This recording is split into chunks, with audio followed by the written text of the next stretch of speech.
Okay. All right. So this week we're going to be reading a story called Stray. And I just love this story. It's a fictional account of, well, we're going to find out. And it's not written objectively because it's a story that's meaning to pull up your emotions and make you feel what's going on in the text. We're going to be writing a teacher graded assignment, a TGA. Um, we are going to be writing a summary of this story. Our summaries need to be objective. They need to tell what happened first, next, then finally, and maybe explain what the author's point of view or bias might be.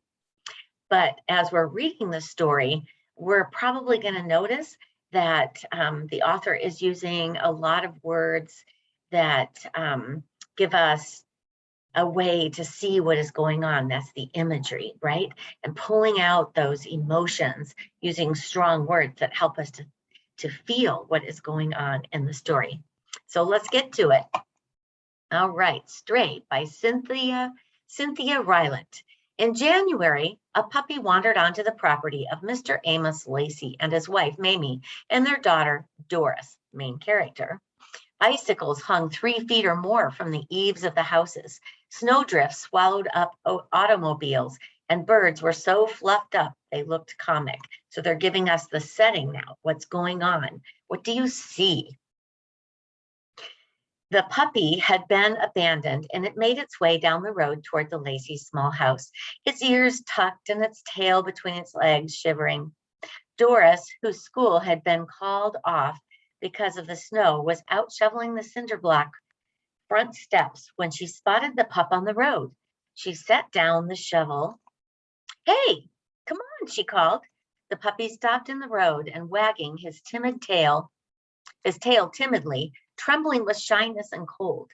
Doris trudged through the yard, went up and shoveled up the shoveled drive and met the dog. Come on, Pooch.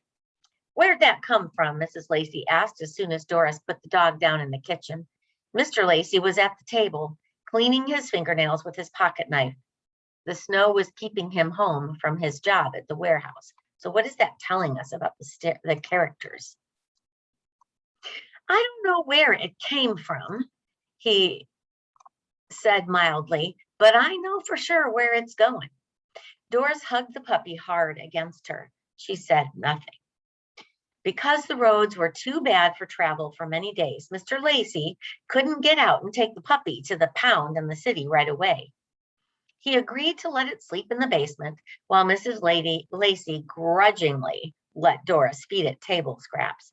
The woman was sensitive about throwing out food. I wonder why she's sensitive about that. By the looks of it, Doris figured that the puppy was about 6 months old and on its way to being a big dog. She thought it might have some shepherd in it, and 4 days passed and the puppy didn't complain. It never cried in the night or howled in the wind at the wind. It didn't tear up everything in the basement. It wouldn't even follow Doris up the basement steps unless it was invited. It was a good dog.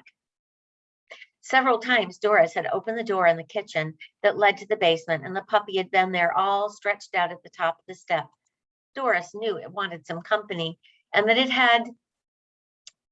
had lain, oops, sorry about that, I'm going to move myself out of the way, that it had lain against the door, listening to the talk in the kitchen, smelling the food and being part of things. It always wagged its tail, eyes all sleepy when she found it there. Even after a week had gone by, Doris didn't name the dog because she knew her parents wouldn't let her keep it, that her father made so little money that any pets were out of the question. So here's some evidence in the text that's telling us what's going on with the family. Let's see, her father made so little money that any pets were out of the question, and that the pup would definitely go to the pound when the weather cleared. Still, she tried talking to them about the dog at dinner one night. She's a good dog, isn't she? Doris said, hoping one of them would agree with her. Her parents glanced at each other and went on eating. She's not much trouble, Doris added. I like her. She smiled at them, but they continued to ignore her. I figure she's real smart, Doris said to her mother. I could teach her things. Mrs. Lacey just shook her head and stuffed a forkful of sweet potato in her mouth. Doris fell silent, praying the weather would never clear. But on Saturday, 9 days after the dog arrived, the sun was shining and the roads were plowed. Mr. Lacey opened up the trunk of his car and came into the house. Uh-oh. Doris was sitting alone in the living room, hugging a pillow and rocking back and forth on the edge of the chair. She was trying not to cry, but she was not strong enough. Her face was red, wet and red, and her eyes full of distress. Now, the author is giving us details implicitly, right? She's not coming out and saying exactly what Doris is feeling right now or why, but we can probably guess that it has something to do with her puppy. Mrs. Lacey looked into the room from the doorway. "Mama," Doris said in a small voice, "please." Mrs. Lacey shook her head. "You know we can't afford the dog, Doris. You try to act more, you try and act more grown up about this." Doris pressed her face into the pillow. Outside, she heard the trunk of the door slam shut. One of the doors open and close, and the old engine cough and choke and finally start up. "Daddy," she whispered, "please." She heard the car travel down the road, and though it was near early afternoon, she could do nothing but go to her bed. She cried herself to sleep, and her dreams were full of searching and searching for lost things. It was nearly night when she finally woke up, lying there like a stone, still exhausted. She wondered if she would ever in her life have anything. She stared at the wall for a while, but she started feeling hungry, and she knew she'd have to make herself get out of bed and eat some dinner. She wanted not to go into the kitchen, past the basement door. She wanted not to face her parents, but she rose up heavily. Her parents were sitting at the table, dinner over, drinking coffee. They looked at her when she came in, but she kept her head down. No one spoke. Doris made herself a glass of powdered milk and drank it all down, and then she picked up a cold biscuit and started out of the room. "You better feed that mutt before it dies of starvation," Mr. Lacey said. Doris turned around. "What?" "I said, you better feed your dog. I figure it's looking for you." Doris put her hand to her mouth. "You didn't take her?" "Oh, I took her all right," her father answered. "Worst looking place I've ever seen. 10 dogs to a cage. Smell was enough to knock you down.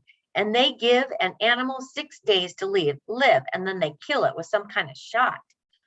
Doris stared at her father. "I wouldn't leave an ant in that place," he said, "so I brought the dog back." Mrs. Lacey was smiling at him and shaking her head as if she would never, ever understand him. Mr. Lacey sipped his coffee. "Well," he said, "you gonna feed it or not?"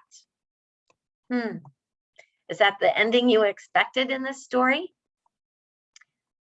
Cute little story. This is the one we're going to write our summary of. We're going to work on that summary in class. Have a good day.